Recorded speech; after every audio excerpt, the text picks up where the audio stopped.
Welcome to the show. I'm Jason Whitlock. Coming up, I'll tell you why I've got a big problem with the latest criticism of Grayson Allen and what Donald Trump's latest attack on the NFL means. Speak for Yourself starts now.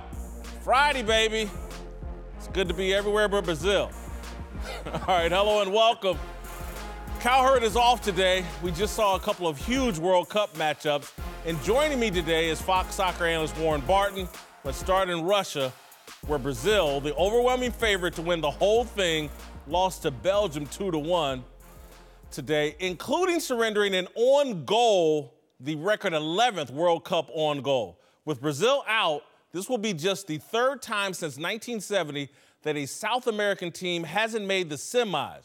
Warren, what happened to Brazil today? Well, one, I think they come up against a very good team in Belgium, had their tactics with Lukaku and Hazard, who are their two outstanding players, played on the counter-attacking football, and with Neymar, he wasn't enough to actually break down this stubborn defence of Belgium, but he's a match winner. The referee was keeping an eye on him because we've seen him now dive, so maybe that come into the equation. And basically, Jason, they wasn't good enough. They come up against a team that tactics were spot on, good players, took their chances, a little bit lucky with the deflection for the own goal and hanging on at the end. But it's a big surprise, as you rightly said, with Brazil not being there. You made the point that I kind of want to jump on because I thought, being a novice, I think Neymar's antics play a little bit of role in this loss. Am I wrong for thinking that? No, you're definitely not, because there were some occasions where, in other games, where he's gone down and had PKs for him. But I think the attention that he's had, the rolling around, the diving on the field or flopping that has been done, particularly earlier on in this tournament, is maybe caught up with him. And the referees are aware, they're spot on, players are aware, so any time he does dive, they're going to the referee saying that he's diving. So again, it maybe hinders the approach of Brazil, where they're a bit more throw-through, comfortable with their football, and the Belgian players made sure the referee knew when he did dive. Is he such a big star in Brazil that this will have no effect on his reputation, or will this World Cup and his antics and the way he's been criticized, will that affect his reputation? Well, I think they want to be very protective of their superstar. So, yes, they will get around Neymar and try and protect him, because without him, they're never going to win a World Cup. Now, whether it's in 4 years' time or in 8 years' time, we're going to have to wait and see whether he's still around.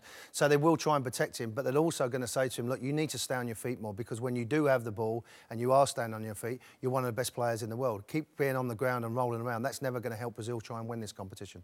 All right, to today's early matchup, where France defeated Uruguay 2-0 to advance to the semifinals. France is one of the 4 countries to reach the semifinals in at least 3 of the last 6 World Cups.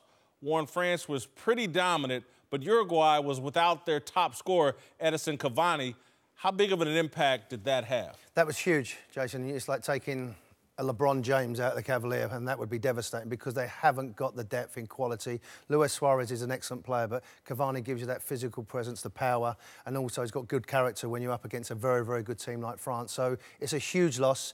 They worked hard, they're organised, committed, but not enough against this French team who are quite sensational. They're peaking at the right time. They didn't start very well against Australia. They've got some momentum, and with someone like Mbappe, you've got one of the best, hottest players in the world. He's only 19 years of age. Belgium seems to be ascending. How does France match up with Belgium?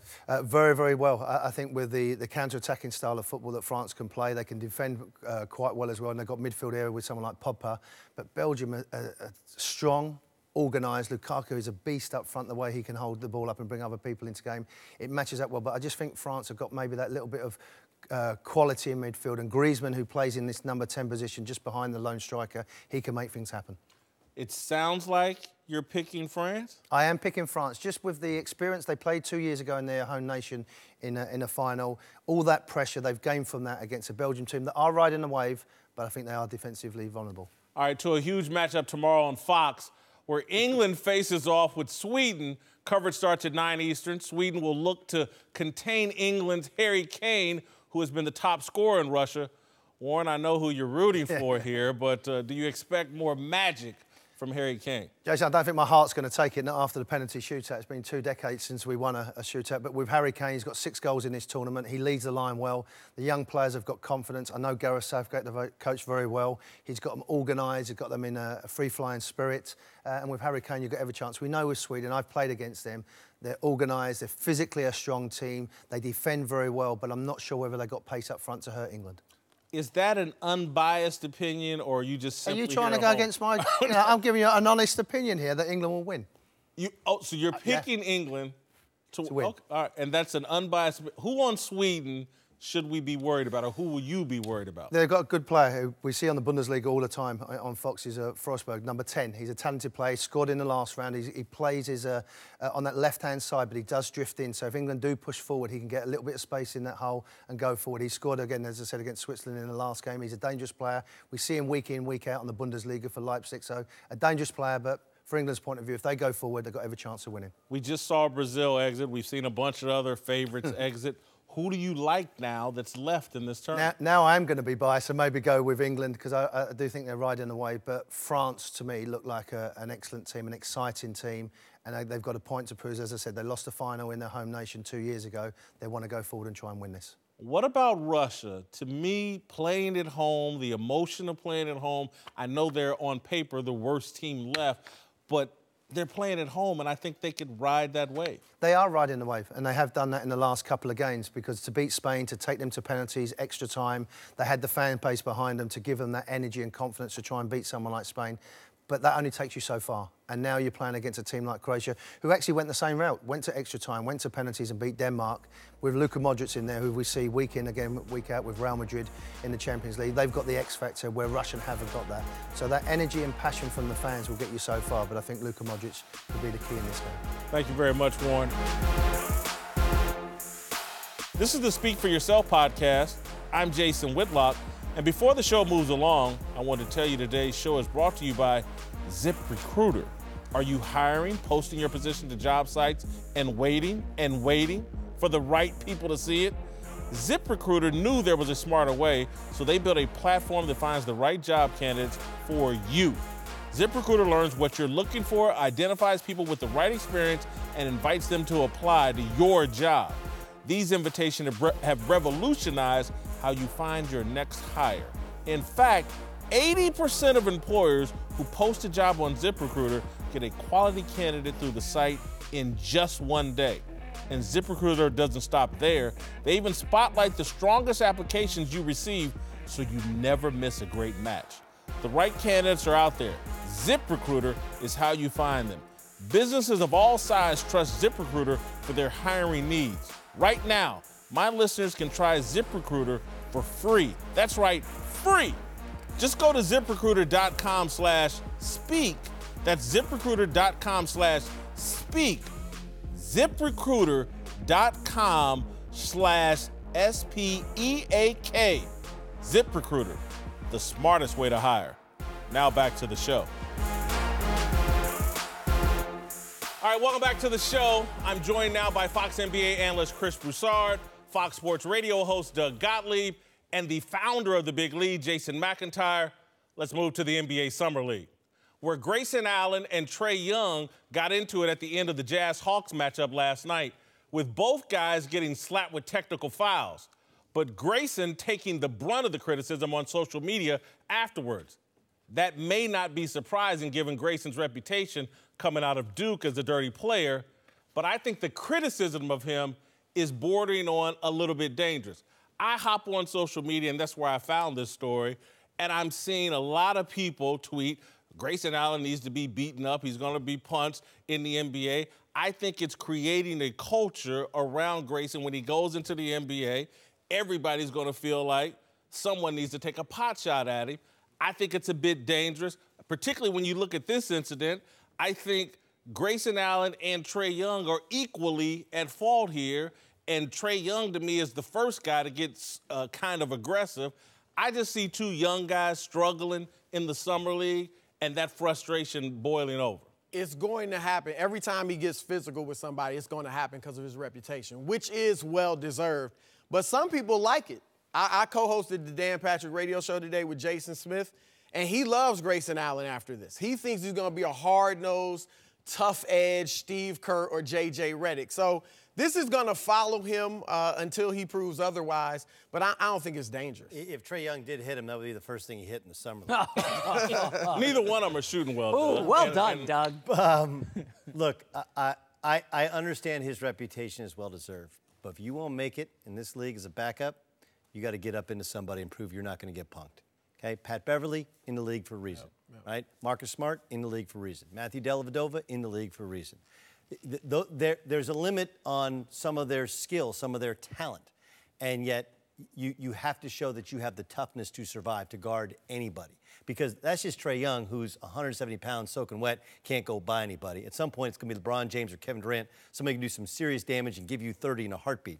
I actually think that Grayson understands what it takes to be a pro, to show that he's not going to get punked. Because, look, that's the KD move, right, where you sweep and try and shoot a three and get the foul, and he kind of got caught there. And he just kind of got locked up. But the fact that he's not going to back down, it's sending a message. What do you think about the social media conversation around him that's like he needs to get popped in the mouth? I see a lot of borderline dirty players. You rattled off the names of some, and we saw it with Draymond Green with Charles Barkley saying he needed to get popped in the mouth. Yeah. I'm pretty consistent here. I called Charles. It's like, hey, man, don't be talking about popping this dude in the mouth. That's what I'm saying. But that's also, though, the reality of the sport, though. Like, look, you make a really good point often about let's just not live our lives or set a show based upon Twitter, right? And I do understand, though, that young guys can be on Twitter and think that's the right way to react. I actually think at some point somebody is going to take a swing at him. And you know what? If he keeps going straight forward, he will stay in the league. If not, like, why do you think Jimmer Fredette's in China, not here? It's not because he can't shoot and score. It's because he wasn't willing to do that. He's not willing to get up into somebody defensively. Otherwise, you will get punked, and you will be out of the league before your rookie contract's done. I got to side with Whitlock here. What we're seeing, and you see this on social media a lot, is the tribalism. If you did not like Grayson Allen before he got to the NBA, you're going to hate him. You're going to say anything that he did, and he's not at fault here. This is, as you said, two guys getting tied up. But if you were on that side, oh, Grayson Allen's dirty, and he did some dirty things, anything he does is going to be dirty. I mean, Chris, this was not a dirty play. They got locked up. He ran his shoulder. Yeah, well, Trae Young tried to flip him, but he ran the shoulder into him. Okay, after he almost got flipped. No question. And I'm not going to defend Grayson Allen. I will say this. He played great defense on Trae Young. I believe Trae Young was 3 of 16. And Grayson Allen, as you said, is doing the other little things. He had 6 rebounds, 8 assists, I believe 3 steals last night. Those are the things you need to do to stay in the league. This dirty stuff, it feels unseemly on social media. This could help him. Coaches will like he's not going to come in and be a 20-point scorer. But if he'll defend, get under guys' skin like a Lance Stevenson type, like if he can do stuff like that, he'll have a lot to prove. Listen, Rondo can't shoot, right? Lance Stevenson can't shoot. Why are those guys valued in the league? I understand the discussion you're having is a different one than I'm having. My point is that this is the problem with Twitter, is that they don't even know what they're looking at. No. but here's my issue, because I want to. It's beyond Twitter, because media outlets tweeted out the confrontation and focused in on that highlight. Sure. And what you're saying is, he needs to play this way in order to survive in this league. But every time Patrick Beverley or Draymond does this, it's not immediately focused on, and oh my God, look at these guys are dirty players. He's going to be under a different microscope because, one, the media knows people react to whatever Grayson Allen does, and they're going to feed them that bait. It's going to be harder for him to play the way Patrick Beverley and some of these other guys play. Jason, you know it's all about the clicks. Listen, white guy from Duke. Tripping people in college. People are clicking on that. Grayson Allen is a click machine for us. He's not even a big star. People will click on Grayson Allen. That's why the New York Post is writing about this, and everybody's aggregating it. But when Patrick Beverley gets in a dust up, that's not a post. Because nobody cares about Patrick Beverley. When Draymond Green was kicking people, you saw posts they showed, 170 times or something like that he kicked people. He's gone past it because he's become a champion and a part of the league. But Draymond, initially, there was just as much, if not more. In the playoffs, criticism. We're in the summer league, and 2 guys both shooting around 22%. This is what we're focusing on. But, Jason, in fairness, not only is Grayson Allen clickbait, so too is Trae Young. ESPN can't get enough of Trae. Yes. So you have the only 2 rookies that anybody even knows exist on Earth, right? Like DeAndre Ayton, we've just seen him block shots. If you get past, I've only seen Luka Doncic play except for, on YouTube or if you're watching on Twitter some sort of highlights. Outside of that, nobody knows anything. So you did have kind of the perfect storm. Both aren't playing well. Both are rookies. They're the 2 rookies people know. You got Trae Young is trying to prove that he's tough because everybody thinks that he's soft. He doesn't guard anybody.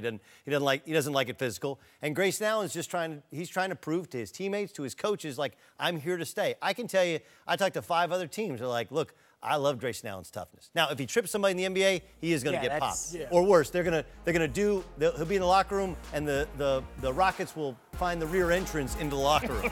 Because that's what will happen. Yeah, but if he doesn't, and he's just a hard-nosed player, this is what he's going to have to do if he wants to stay in the league. Hi, I'm Alexi Lawless. I used to play soccer back in the 1900s for the U.S. Now you can find me talking about soccer this summer during the World Cup on Fox. Now through July 15th, you can get daily FIFA World Cup updates from me through your Alexa-enabled device. Just say, Alexa, play the Fox Sports Flash Briefing, and you'll get the latest tournament news straight from Russia. Alexa and Alexi. Now that's a winning team. Don't forget to watch the 2018 FIFA World Cup all tournament long live on Fox and FS1. Welcome back. Doug Gottlieb is back. We're joined now by a couple of longtime NFL players, Seth Joyner and TJ Houshmandzadeh. Let's move to the NFL, where President Trump once again attacked the league over its new national anthem policy. The league requires players to stand at attention during the anthem, but also leaves the players with the option of staying in the locker room. Here's what the president had to say yesterday. Hey, how about the NFL? Look, I don't want to cause controversy. You're right, USA is right. I don't want to cause controversy, but how about they passed this stupid thing? You don't have to do this anymore. If you don't respect the flag or if you don't like the country or whatever it is, just go into the locker room. Just go into the I think in many respects, that's worse. Isn't that worse than not standing? You know? But he doesn't want to cause controversy. As we wrap up the 4th of July week, my concern for black NFL players is they've been positioned as unpatriotic by this entire national anthem controversy. When we think back on the Colin Kaepernick protest, that will be the biggest legacy. Kaepernick redefined the brand of black NFL players and did nothing to redefine the issue of police brutality. At a time when NFL players want to talk about improving how and how much they're compensated, Kaepernick has undermined their public support, which will severely damage them at the negotiating table. I'm going to shock everyone watching, and even you guys sitting here, but believe it or not, the NFL is not the right venue to oversee policing issues. You do that at City Hall. The NFL is a platform for making money. That's it. All right. Just shut up and play football, huh? Shut up and make your money. Not during Sundays, during game time. You got 6 other days during the week. You got 21 other hours on Sunday. On game day, it's about making money. It's not about, and he did not redefine police brutality. He's redefined NFL players and made people think of them as unpatriotic. It's going to hurt financially, and it didn't advance the cause that you think he advanced. Well, listen, I think he brought attention to some things that needed to that need to be looked at. If you want to take it there, then take it there. But I just view it in a completely different way. Okay, listen, the guy has committed $1 million of his dollars to social injustice, but we're only talking about police brutality, and we're only talking about, you know, the national anthem. You know, shouldn't the president, doesn't he have other things, you know, that he should be focusing on without having to bring up the NFL all the time and rallying up his base and whatnot? Listen, this is something I happen to agree with him on, because the NFL has not fixed their problem. Because there are going to be some players on week 1 that are going to stay in that locker room, and when the national anthem is done, guess where the cameras are going? The cameras are going right to that tunnel where they come out, okay? And if the networks choose not to put the cameras on them, the beat writers and everybody else that's there is going to go crazy over this, okay? So, and that's going to be even more inflammatory than the fact that guys decide to stay on the sideline and kneel. So you agree with Trump? They haven't fixed the problem. The NFL has not remedied this problem. There's still a win there to be had by the players. Okay, there's twofold here. One, now he's attacking the entire business of the NFL. This is where you can get some solidarity with the owners. This is where you can have an owner speak out and say, hey, you know why he keeps taking shots at us? Because we wouldn't let him own one of our teams. And he'll all the money, all the power in the world, he'll never own one of our teams. They haven't gotten that, but now they could. Additionally, I don't think they're going to stay in the locker room. I think guys are going to kneel. But what they should do is kneel with a flag in their hand. You think this is about patriotism? We're the most patriotic guys there are. Look, I think he keeps extending the fight, a fight that to this point he has won. He's won on points. But I think he can lose it because he's end zone dancing. He's celebrating when the game should be over. He should move on to the next winnable topic. Instead, the reason he's rallying up his base is this is one of the wins he has so far in his presidency. I got it. But I just want to be crystal clear here. Yeah. What we're trying to talk about is Colin Kaepernick has created discussion about the patriotism of NFL players and the national anthem. That will be his legacy, agree or disagree. I don't need 10 minutes on it, but just agree or disagree. The problem is the narrative, obvious. We can talk about this for hours, and we're all still going to disagree at one point or another on different things. Colin Kaepernick meets with Nate Boyer, the Green Beret that was with the Seahawks. Kaepernick is sitting down. He says, you know what, to be a little more respectful, don't sit down, take a knee. He takes a knee. It's still a problem. Nate Boyer's one person who's not a season ticket holder. He's just a guy. They tried to paint it as we're against the flag, we're against the military. It's not against any of that. No, it doesn't matter what they tried to paint it as. Because he never spoke up, because he wasn't a verbal leader, they were able to take it. Once they switched the narrative, they did speak up and say it's about injustices that African Americans are going through, and so is it right to do it on the NFL platform? No. But because of, that's the only platform that they have that will be. It's the only platform they have. If they do it in another, when can they do it and get this much attention? Nobody's going to pay attention to it. That's not true. All the NBA players, okay, in fairness, that's a different thing because their commissioner in a way they get along in a way. They have the exact same rule, TJ. The same rule. No, they must stand. No, I understand. They get the same rule, or not come out of the locker room. It's the same rule. This rule was just implemented, and then, by the way, May 24th, the NBA rule was implemented when Mahmoud Abdul-Rauf would not stand for the national anthem. I remember him. Okay, so listen. What Jason's saying is, like, everybody says NBA players have the right to speak out. Yeah, they do. Before and after the game, at the press conference, anything they do on Twitter. T-shirts they want to wear. Whatever they do. NFL players can do the same thing. They can wear their cleats before the game. They can wear whatever injustice cleats they want before the game. The rules are the same. That just recently where he'll tell you, could you wear cleats before the game? You'd get fined. No, I understand. But what Jason is saying, which is accurate, which is NFL players keep saying, like, well, NBA guys, they have the right chance to speak up and we don't. It's actually the exact same. The platform is different. You know the 15th guy in the NBA. You see his face, you know him.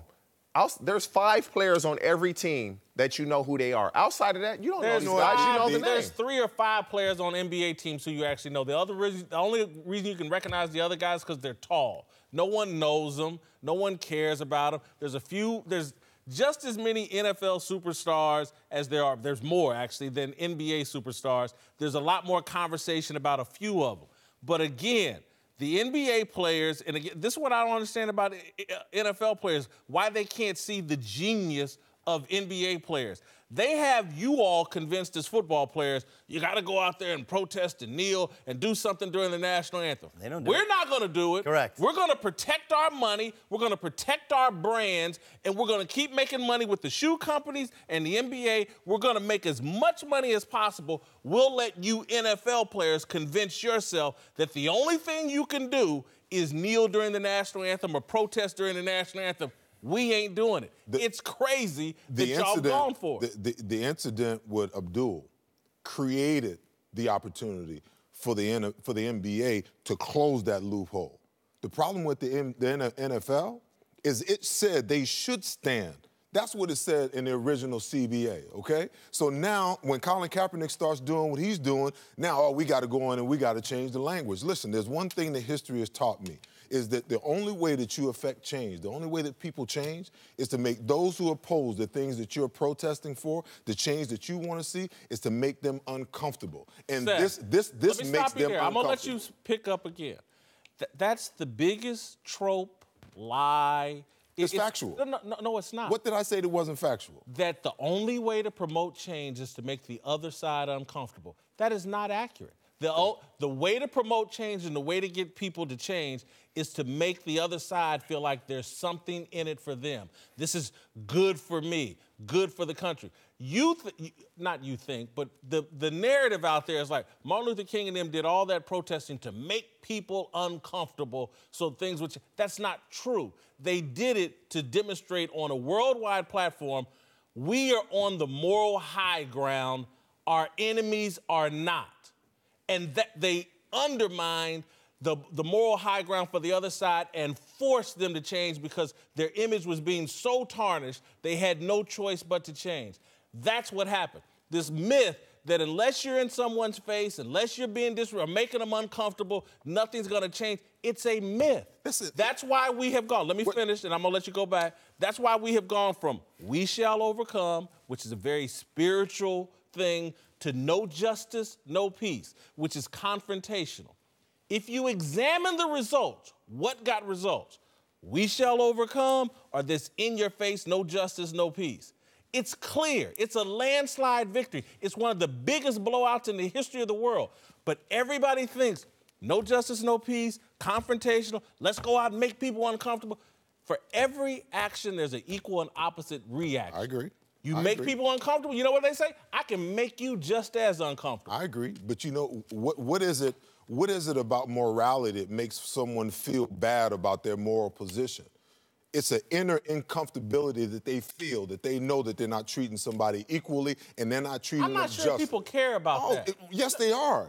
I'm not, Seth. If you're talking about we shall overcome, I'm just talking about humans. I don't know if humans sit around, someone else is uncomfortable with what I think, or when people are getting over on you, they don't care about you. I agree. It has to be something I agree. in it for them. So when they're getting over on you, and they don't care about how you feel, when you do something to take them out of that element, that makes them uncomfortable, and that forces someone to change. It forces them to change the way that they think. It forces them to change what they believe. When your goal is to make someone uncomfortable, it forces the environment outside. Just reduce it down to a human relationship, a one-on-one. Try it with your wife, girlfriend, whomever. You know what, baby? I'm going to get you to change by making you uncomfortable. No, I'm not trying to change nobody. See how it works. I'm not trying to change how it anybody. works. It just doesn't work. All right, so Jay, here's my question to you, okay? If you're an NFL player and you are morally opposed to what the president says and to the rule about staying in the locker room, and you want to protest for your own reasons about whether it's social injustice or police brutality, what do you do this fall? I make as much money as I possibly can, and I take whatever portion of that money I feel comfortable with and invest it in causes that promote the kind of change that I want to see.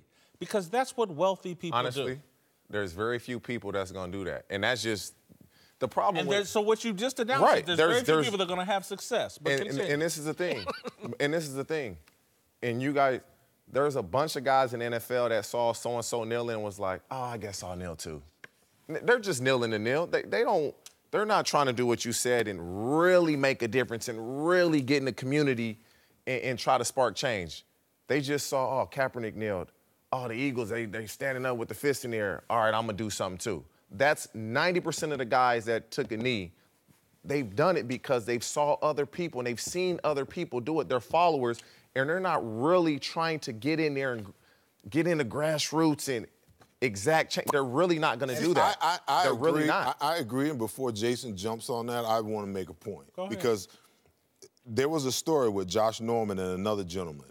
You know, they went down with the immigrant children and spent some money down there with bunch of money. Then I turned around and I seen Leonard Fournette yesterday. A young woman was short on her tuition, and he paid it.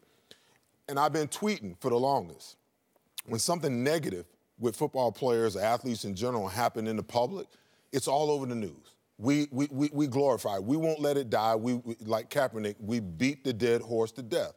But 90% of the players in the NFL are doing great things. They're showing great love and great compassion, but we're not talking about it. We're not putting that on major network TVs. We're not talking about all of those things. Point. So there's a whole lot of stuff that's going on that is positive. The best point you made. But all we talk about is the negative stuff. Sounds the like best my point. you made. It is a great point, but I guess the question is, how do you turn? Because he's right. If it bleeds, it leads. Okay, news is always going to be negative. We're always going to focus on the negative. How do you turn around that narrative if it's already set in stone by Kaepernick? Look.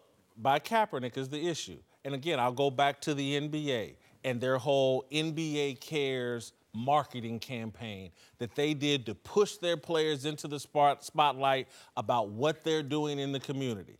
This has been going on for years. We've all seen it, NBA Cares, blah, blah, blah. And so they have decided, made a business decision, we're not going to do things that are completely off our brand during the national anthem. We're going to make money. We're going to use that money to support the things that we believe in. We have this NBA Cares, and we're going to force it out there and push it down people's throat. Here's what we're doing.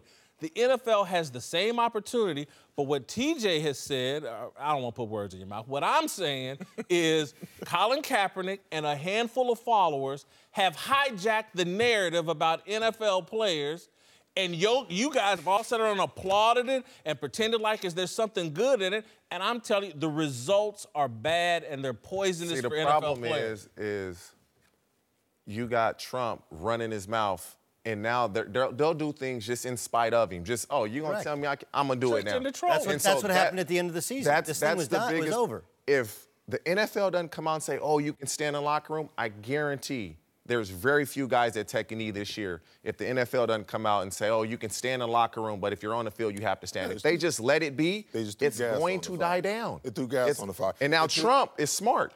He comes out and says what he says. It's like, okay, now guys are going to say, all right, you think... He also knows guys don't want to be punked out by the president, exactly. by Trump. And so they're like competitive. They're competitive nature, like, I want to win this thing. To your point, Doug, you were talking about it's a rallying cry for the league. You know, they tried that. You know, when Trump came out the first time last year, all the owners and, you know, Jerry Jones and everybody, but it's not one of those things where it has any staying power. It's not like it's not like the NBA with NBA Cares, because you know what happened with the NBA? The NBA said we're going to get behind our players and their initiatives and what they're doing. Seth, the NFL isn't doing that. They just gave $100 million to the Players Coalition. I understand that, but they did it.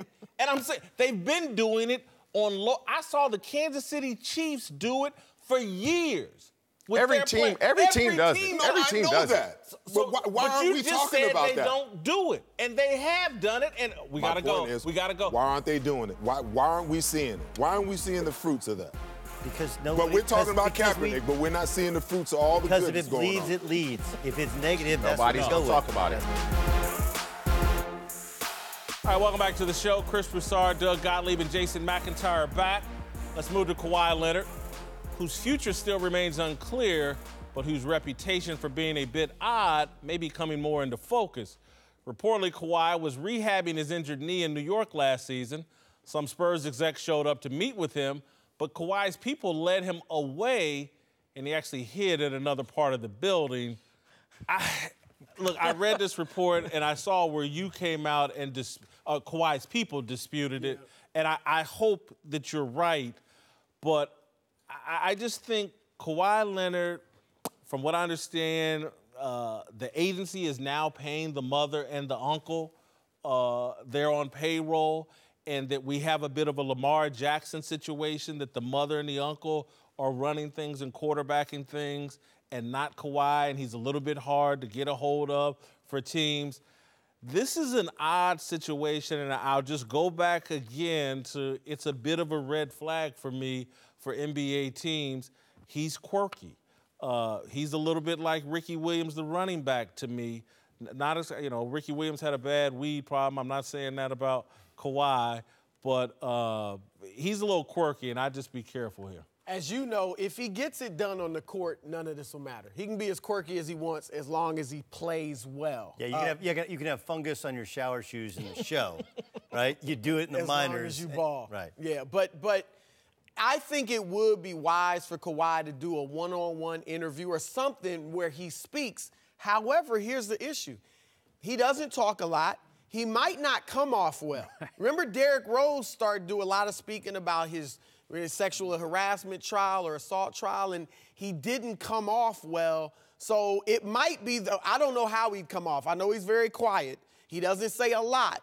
And if it came off poorly, it could be even worse. So maybe they're doing the right thing by keeping him away from the media. All right, I'm going to break out my own video. Do you guys remember when John Wall threw out the first pitch for the Washington Nationals? Do not. Okay, John Wall. This is John Wall, who's a great athlete, right? He cannot throw. He can't throw a baseball. And I said this yesterday, and I mean it, that we're raising this generation of guys that the only thing they can do in life is play basketball, and they struggle with human interaction.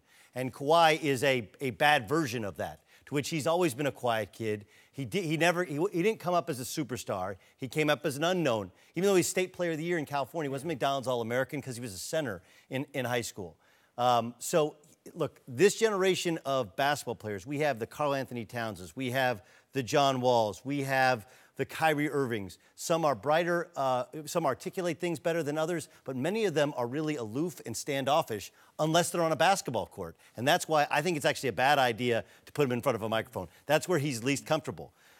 I think that a lot of this is purposeful. They want to chase everybody away to make it to where he has to be in L.A. He has to be with the Lakers. I don't buy the Clipper thing for a second. Really? Nobody wakes up and nobody wakes up in Los Angeles like, you know what I want to be?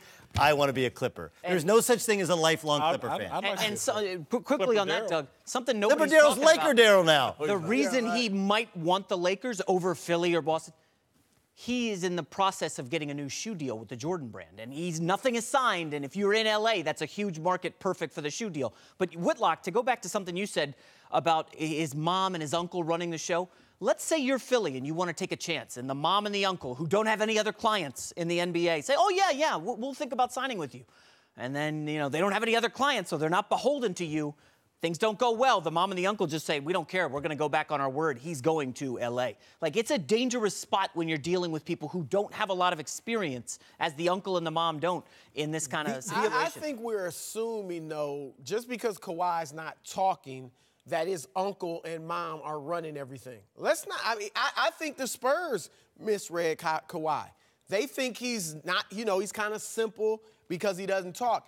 I think Kawhi is very intelligent. Yep. He's very observant. So who's running it? I think Kawhi is running it. Now, his uncle obviously is working for him. His mom has influence. But I think Kawhi is going to end up where he wants to go. I don't think they're going to say, go to the Lakers, go to Philadelphia. He's going to do what he wants to do, and they're going to try to help facilitate. I agree with that. It's the whole idea of the smartest guy in the room says the least, right? You got 2 ears, you got one mouth. And, so listen more and speak less. Real bad boys move in silence. real G's move in silence like lasagna, right? But I think what's interesting here about Kawhi Leonard is this idea that somehow L.A. is going to market a shoe better. Like, who's going to buy a Kawhi Leonard shoe? He doesn't do interviews, as he said. He's turning down how many millions of dollars? 70 million to leave San Antonio if they offer him like Supermax. So. If I tied everything you all said together, that we all said together, what I think, and particularly Doug, I think you kind of went there, this is about sports becoming more like Hollywood. And again, it's about child stars, and then child stars and their helicopter parents. And so I think if you look at LeVar Ball and, they're the Kardashians of basketball and with his kids, and now you have this child star. Again, he got to the NBA at age 19, from a city and a place, Riverside, that, that's not where they're just pumping out multimillionaires or whatever. This is all a strange experience for everybody, and they're all dealing with fame and a lot of money and it's very hard to handle. And this, to me, just sounds like a child star who maybe he's going to be Lindsay Lohan. Maybe he'll be Will Smith. I don't know. It's Arrested Development, right? It's Arrested Development. I mean, look, Dwight Howard's a perfect example of that. He comes from a really good home, but he really struggled with interacting with people, with understanding how people would take his jokes in the league or even in his own locker room, how it would affect the coaching staff. So, but I think the part you nailed is the bigger issue. Is yes, it's about guys too much too soon in terms of the fame and the money, and then you factor in parents today, because kids have always wanted more. Kids have always pushed for more as fast, but they used to have better balance at home. Now the parents are more in on, hey, I can get in on this as well. The kids haven't really changed, the parents have, and this is the rare case of a kid who may be a little bit in over his head in terms of what he wants, and a mom and an uncle who are ill-equipped for exactly what you're trying to do. Like, there's a reason you hire a professional agent. Yes, it's a check you don't want to write each month, but this is a time which it comes invaluable because he's losing a PR battle. To Oklahoma City, where reportedly the Thunder and Carmelo Anthony will part ways this summer after Melo opted into the final year of his deal, worth almost $28 million. The move has already sparked speculation Melo could join his buddy LeBron in L.A., and the Lakers have already made some outside-the-box signings so far. if Melo comes to L.A. and joins LeBron, I've given up. After what we saw from Melo in Oklahoma City, and to add another ball stopper to the Lakers would just seem crazy to me. Yeah, I don't think it's a good fit. He doesn't play defense. I mean, Oklahoma City had trouble keeping him on the floor against the Utah Jazz in that series. He's a ball stopper, as you said. He's not going to sit out there at the three-point line and hit threes. He won't accept his role. He could go to a good team and help somebody if he would willingly accept that type of backup role. I don't think he will. Look, he's in his 16th year. He's not the player he used to be, and he's got to accept that. So I wouldn't take him if I was the Lakers. Jason, how many guys that are friends of yours you really like, and they're good personalities, but they've said, hey, I want to be on your show? And you're like, look, you're my friend, and I love you, and you're funny, and you're quirky, and you can argue with me about sports, but I can't have you on my show because you might drop an F-bomb, or you might show up late, or you might no show at all. That's what LeBron needs to do with this Melo thing. Like, we're friends. We're still boys. I can't have you on my team. This is this dude has won 3 playoff series his entire career, and now he's washed athletically. Before you go, Jason, I hope my lawyer in Kansas City, Kirk May, is watching, because Doug just said that's why he wants to be on my show. Broussard, you were being too kind, okay, to Carmelo Anthony. He was unplayable against the Jazz. I mean, total nightmare, 21% from deep, wouldn't pass the ball. So let me get this straight. If he's not going to take a role as a backup on OKC, not going to go to the bench, you think he's going to go to the Lakers and listen to anything they got to say, or Boston or Philly? I wouldn't be shocked. He would defer to LeBron, and that's it. I don't know that he's deferring to anybody. At 34, he's turning 35 in May. I don't think Carmelo Anthony is on a team to start the season. I think at best, come February, maybe there was an injury, maybe somebody signs him. But this guy, I think it's over for him. I think so. Houston's interested. Yeah, I think he can help Houston. Houston. What would he do in Houston? Stand out there and try to shoot jump shots. Stop. They wanted Joe Johnson. Remember, they picked up Joe Johnson at the end of the year. At a minimum deal, hey, look, I wouldn't think it's crazy actually Golden State to take a run at him. Only in that we just need, remember they had Maurice Spates a couple years ago. Maurice Spates didn't guard anybody, just came in to try and get buckets. Melo and Boogie. Again, if you can get certain systems he'll fit. Correct. We don't know what the heck the Lakers system's going to be with all these playmakers. And they don't have a strong enough personality right now with Luke as coach. I think when you're trying to install a culture and you're LeBron in L.A., you stay away. But when you already have a culture established, that's the whole thing with Boogie Cousins. I think that's the one reason it could work is you have until February to have him watch and absorb the culture, because the old Boogie Cousins would be a disaster. But again, y'all blowing my mind suggesting Carmelo at Houston or Golden State. Any team thinking about winning a championship, why Melo? Because Doug said it. If you already have a good culture established, you can fit him in. No, he doesn't listen. City didn't really have a culture. They brought in George. They brought in Melo. It's different when you're on. Leffert does not change his spots. Carmelo Anthony's going to come in and look for his minutes, look for his shots, try to call the shots. That's what these guys do, man. I agree, but it's different when you're on a minimum deal. You're cuttable. You have to, at some point, he's going to have to look himself in the mirror and say, if not here, where am I going to play? Let me tell you why they're wrong. Let me tell you why they're wrong. It's like I dated a woman that loves to take me to Whole Foods. She thinks, oh, take him to Whole Foods, he'll eat better. I go to Whole Foods and I figure out a way. They got good barbecue at Whole Foods, already pre-made. I figure out a way. All right, welcome back. Seth Joyner is here for Last Call. Let's move to golf, where Tiger Woods and Phil Mickelson might be raising the stakes of their rivalry, with the two reportedly planning a $10 million winner-take-all showdown. Seth, is this a cool idea or sad? Listen, I love it, man. I'm a major golf fan, and just the fact that these two guys, after all this time, have become friends. You know, Phil Mickelson was supposed to be the next Jack Nicholson. Then Tiger Woods comes out of nowhere, steals the glory. He's second fiddle.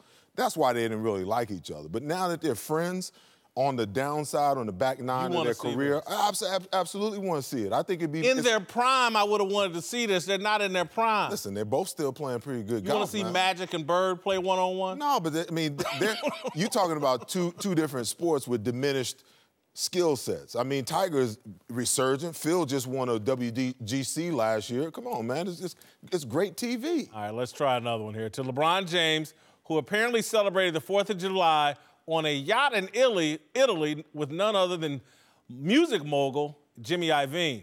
Seth, LeBron's been a Laker for less than a week. Has he already gone Hollywood?